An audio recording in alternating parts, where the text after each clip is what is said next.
What's up everybody, it's Pablo here and welcome back to the channel. Today we're diving deep into a topic that's absolutely crucial for every single small business owner out there. Risk management. Whether you're just starting out or you've been in business for years, understanding how to identify and mitigate potential risks is going to be key to not only surviving, but thriving in the long run. Over the next few minutes, I'm going to be breaking down my top 10 risk management strategies for 2024.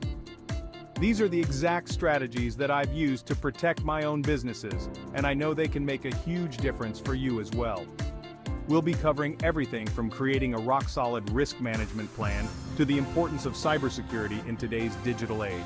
And hey, if you want to dive even deeper into any of these strategies, make sure to check out my blog. I'll put the link down in the description below. I've got a ton of free resources over there that can help you take your business to the next level. But for now, let's get started. Okay, so the first step to effective risk management is, obviously, identifying those potential risks in the first place. Sounds simple, right?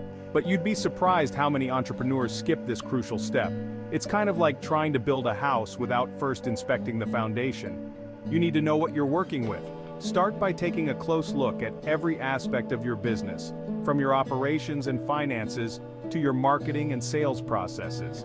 Think about things like, what could disrupt your supply chain? What if a key employee suddenly leaves? What are the biggest threats to your online security? Don't be afraid to brainstorm and really think outside the box here. Remember, the more potential risks you can identify now, the better prepared you'll be to handle them if they ever actually arise. This is all about being proactive, not reactive. And trust me, being proactive now can save you a world of headache and financial stress down the line. Alright, so now that you've identified those potential risks, it's time to create a comprehensive risk management plan. Think of this as your playbook for dealing with the unexpected. This document is going to outline all of the potential risks you've identified, as well as the strategies you'll use to mitigate or manage them. It doesn't have to be anything fancy, but it does need to be clear, concise, and easy for everyone on your team to understand. A good risk management plan should include things like specific actions you'll take for each risk, clear roles and responsibilities for team members, and a communication plan for keeping everyone informed if a risk does occur. Again, guys, this is about being prepared. It's like having a fire drill before the fire actually happens. By having this plan in place, you'll be able to respond to risks quickly and effectively, minimizing their impact on your business. And hey, having a solid risk management plan can actually make your business more attractive to investors or lenders down the line. It shows them that you're taking things seriously and that you're prepared for whatever the future may hold. Alright, let's talk about insurance. I know it's not the most exciting topic, but it's absolutely essential for protecting your business from financial ruin. Think of insurance as your safety net. It's there to catch you if, or, when something goes wrong. Whether it's a natural disaster, a lawsuit, or even just a simple accident, having the right insurance coverage can make all the difference.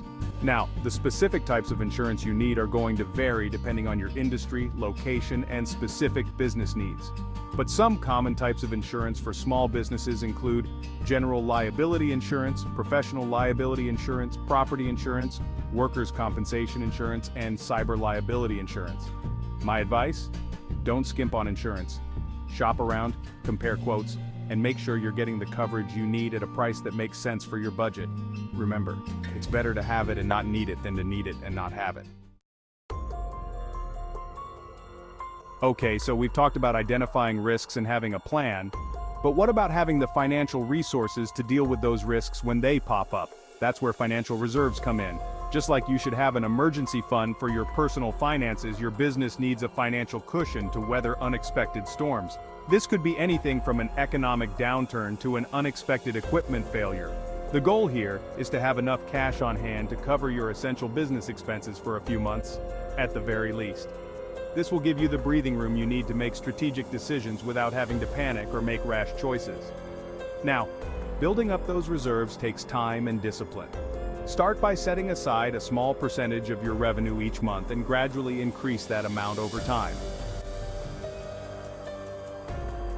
Alright, let's talk about cybersecurity, because in today's digital world, Protecting your business from cyber threats is absolutely non-negotiable. Think about it. We store so much sensitive information online these days: customer data, financial records, proprietary information. It's like a goldmine for hackers, and the consequences of a cyber attack can be devastating. So how do you beef up your cybersecurity? Well, first, make sure you have strong passwords and that you're using multi-factor authentication whenever possible. Keep your software and operating systems up to date because those updates often include important security patches, and be wary of phishing scams.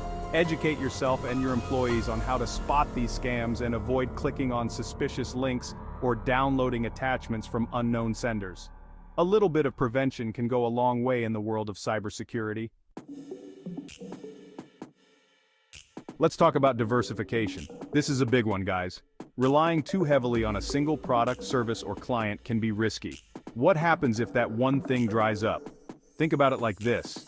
If all your income comes from one source and that source disappears, you're in big trouble. But if you have multiple streams of income, even if one takes a hit, you've still got others to fall back on. So how do you diversify your revenue streams? Well, you could introduce new products or services, target a new customer segment, or even explore partnerships and collaborations. The key is to not have all your eggs in one basket. Diversifying your revenue streams not only reduces risk, but can also lead to greater financial stability and growth opportunities for your business. It's a win-win.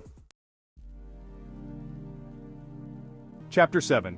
Risk Assessments. Stay one step ahead. Remember that risk management plan we talked about earlier? Well, it's not a set it and forget it kind of thing. The business world is constantly changing, which means the risks you face are constantly evolving too. That's why it's crucial to conduct regular risk assessments to make sure your plan is still relevant and effective.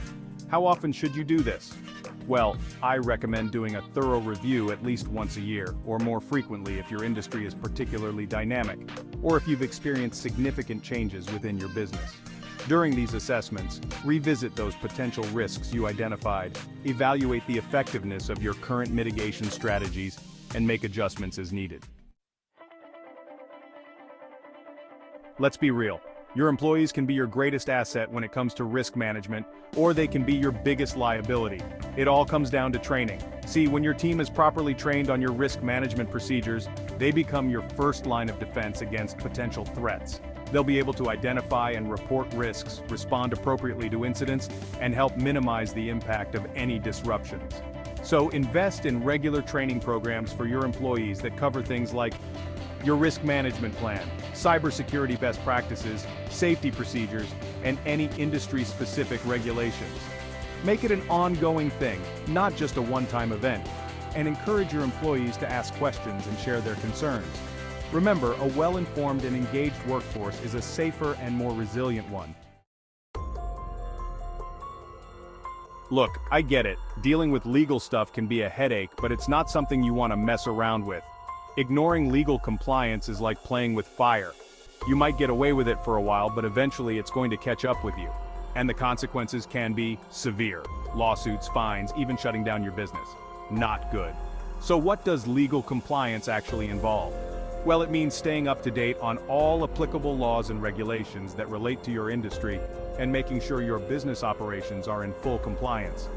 This includes things like obtaining the necessary licenses and permits, following labor laws, adhering to environmental regulations, and complying with data privacy laws.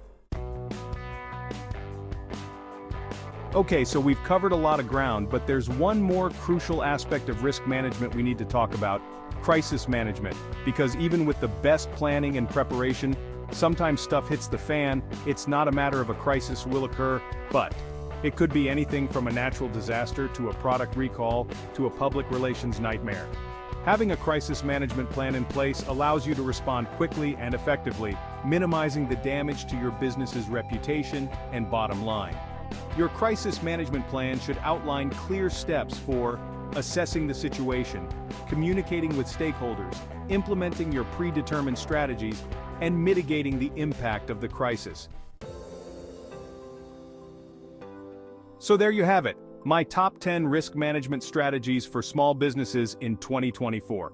Remember guys, building a successful business isn't just about chasing opportunities, it's also about protecting yourself from potential threats. By implementing these strategies, you'll be well on your way to creating a more resilient and successful business for the long haul. Now, I know we covered a lot today, so if you're feeling overwhelmed, don't worry. Just start by taking it one step at a time.